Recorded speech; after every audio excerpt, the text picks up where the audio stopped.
Hello guys, this is Doronsmovies and you're watching the 6th episode of the lore Q&A. Today I'll be answering some of your questions from the previous Q&A video. If you'd like to get your questions answered, make sure you either put them on the Q&A lore comment section, or also you can send me a personal message over YouTube. And the other way of doing it is to send me a question on Facebook or Twitter, as you have links for that in the description below. Okay, so let's start. Mike asks, when Ellaria Windrunner returns, do you think that it will spark off the beginning for the High Elves as a playable race? We should be able to see her soon, although no one knows anything about her yet. I believe that Blizzard did say that we will see her, and that she will have a big part, just not in Warlords of Draenor. Also, I'm almost completely positive that the High Elves will never be a playable race, just because they look exactly like Blood Elves, and Blood Elves are pretty much High Elves, just with different eye color. Even though Mists of Pandaria kind of introduced the whole same race thing on both factions, I still honestly believe that it won't be happening at least anytime soon. Okay, next on.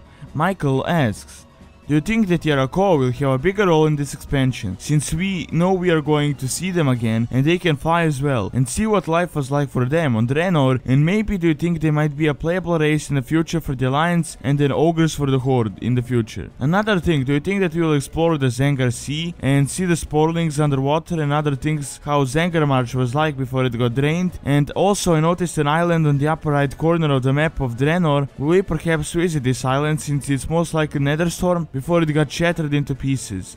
And do you think that we would visit new parts of Draenor that haven't been revealed yet? Alright, so, I mean, we will definitely see them in this expansion, and they will have wings. As Blizzard said, if we thought they were pricks now, we should wait and see them until they have flying wings. Also, I doubt that, as I don't see them, why they would join the Alliance. One of them helped the Alliance, find the location of the Horde, but once again, that was just one of them, and he hated the orcs. But pretty much they see everyone as invaders except a few ones in Shatterak, but I mean those are in very small numbers. And again, on those zones, I mean we will most likely see all of those things. And that is the whole reason, I mean, they made the expansion, so we can see how Draenor was like before it got destroyed to pieces. Alright, so next, Volda's House asks, when passing through the Dark Portal from Azeroth to Outland, we see both factions, Alliance and the Horde, having their camp set up. As far as I know, Honorhold is their part as the last human settlement left in Outland and part of an expedition point. But what are the Horde doing there? In the lore, after Nezuro opened all the portals in Draenor and it got destroyed, part of the Horde went through the portal and the rest stayed there, and many of them died. So did the Horde beyond the portal and the Horde that was left behind on Draenor become separate Hordes, since Drawl had sent a Horde expedition to Outland to explore?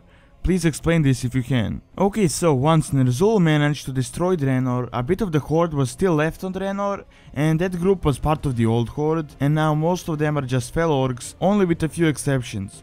Now, when the portal reopened, the new Horde came, which had nothing to do with the old Horde, and as you know, the new Horde is pretty much the Horde that Drawl managed to form from many alliances like the Trolls, the Tauren, the Undead. So it had nothing to do with the old Horde that was led by Ner'zhul and Gul'dan and so forth. Also, Drawl wanted to explore his homeworld and find more about his people and see if there are any survivors there. Next, Martin asks, what are some of the main religions among the races? Are there any playable races that are more religious than others?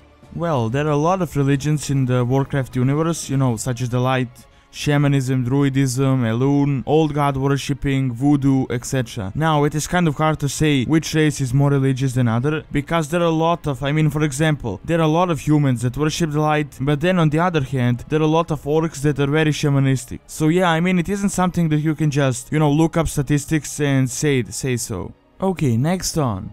Setfire TV asks, what do you play in WoW? What race and faction? Okay, so I first started playing on a private server, since I couldn't afford playing on retail, but then I realized I don't really like private servers, mostly, because they're unstable, and I really like character progression, and maybe when a new expansion comes out, you can even play that. So I saved up a bit of money and bought World of Warcraft on retail.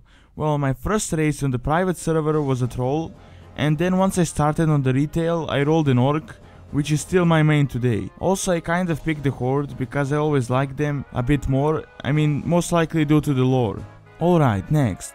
Darktail X Zifai asks, what is your point of view of the Dwarves? Do you think they will ever come together and push away from the Alliance, considering they are the most underplayed race? And what do you think is going to happen to our Azeroth, considering that we can cross to the past? Can we expect the final boss of Warlords of Draenor to appear in our Azeroth to wreak havoc since Garrosh did in ours? Well, honestly, I see no point in why the Dwarves would even want to get separated. I mean, they're doing quite fine with the help of the Alliance, and without the Alliance they would be completely wiped out at this point. Also, I don't believe that something like that will ever happen, like that a new boss will come from a different world to the past, you know, but then again Blizzard just made up the whole alternate universe time travel thing, so to be honest anything could happen at this point really. Okay, continuing on. Ruler of all bananas asks, what are the dragon aspects up to now? They're kind of useless and just there for decorations. Are they still able to turn into dragons? Well, first off, the dragon aspects don't exactly turn into dragons. Pretty much they are dragons and then they can just transfer it to a different form, you know, such as the elf form or the gnome form that they use sometimes. And they did lose their power, but they're not useless though. For example, I mean, Kalitzgos is still in the Kirin Tor, even though he's not an aspect of magic. I mean, the bronze dragon flight can still go through the time, you know, they just can't control it. So pretty much they're not useless, they just don't have the same power as they used to have. Okay, next. Whippet Gaming and Trolling asks, is Arakkoa dead or is he in the Twisting Nether? Well, when demons are summoned into other worlds, they're usually, you know, just copies, almost like mirror images of themselves. It's almost something like the Emerald Dream. But I mean, Arakkoa came to Azeroth physically, you know, in his physical form, like his full physical form. He should be actually, you know, dead, but you'll never know, like many characters were thought to be really dead, and then Blizzard just pulled them back in. So I mean, that is always a possibility, you know, he can always come back. Okay, next. Hate Google asks, why do you think Jaina went so mad and anti-Horde? And what is your opinion on Drawl? Well, the main reason for that was that Drawl wouldn't listen to her warnings, and that Garrosh pretty much obliterated Theramore completely and killed Ronin and a lot of people that were there at the time. Also, I kind of like Drawl since Warcraft 3. And I think he's a pretty interesting and unique character, you know, mostly because he has the strength of an orc, but the education of a human. So he's not a savage brute, but someone who has learned how to give mercy and be diplomatic. He was pretty well described in the Lord of the Clans book. Continuing on, Alex asks, why are the old gods old? How old are they? Well, no one really knows exactly, I mean, but pretty much they were already there when the Titans found the world of Azeroth, so they should be pretty old. Alright, next. Nymphia asks, what is your favorite book from the Warcraft series and why is it your favorite? So, I read most of the Warcraft books and the comics as well. However, I had missed a few, mostly, you know, because I live in Serbia and there is no one who really sells it here. So you have to order it online, and then there is shipping and customs, so there is too much hassle, you know, to just get a book. So I managed to read most of them, just haven't got a few of them. By far my favorites are the Lord of the Clans, Rise of the Horde, the Shattering. I mean, I liked most of them, to be honest. I don't think I can exactly pick just one, but mostly like the ones that talk about the orc lore and keep you entertained for the whole time. For example, I kind of liked Wolfheart, but then again I didn't like it, even though I have the audiobook and everything. But the problem with the book was that, you know, there was just too much building up and not much delivery at the end. So, but again, it was a pretty cool story and it did cover a lot of story parts, you know, that were not in game. For example, how the Worgen joined the Alliance and why Anduin is learning about the ways of the light. So, to be honest, I liked all of the Warcraft books I read, you know, some a little bit more, some a little bit less, but they were all pretty much amazing. Okay, continuing on, Fletcher the Rogue asks, what will happen with the undead? Will the Forsaken have a big part in the next expansion? Will Sylvanas also have a big part in it? Well, except the new model changes, there won't be anything happening with the Forsaken whatsoever. As Blizzard said in their Q&A, why would Sylvanas want to go to a planet filled with orcs, you know? However, I said in the previous lore Q&A that she will be making a return and she is plotting something, we just don't know what it is yet, although we should find out most likely after the next expansion. Okay, next on, Powerlord83 asks, if my lore is correct, Flame Striker, which was the blade of the Quel'Thalas king, which was broken by Arthas' Frostmourne, and then Frostmourne was broken by the Ashbringer. Is there any other weapon that would be able to destroy either Frostmourne or Ashbringer as we know of, and what would you have to do to even destroy Ashbringer completely? One extra question, what is the most powerful weapon or weapons, and by this I don't mean artifacts such as the Demon Soul, but actual weapons, they may be even cursed or enchanted as well.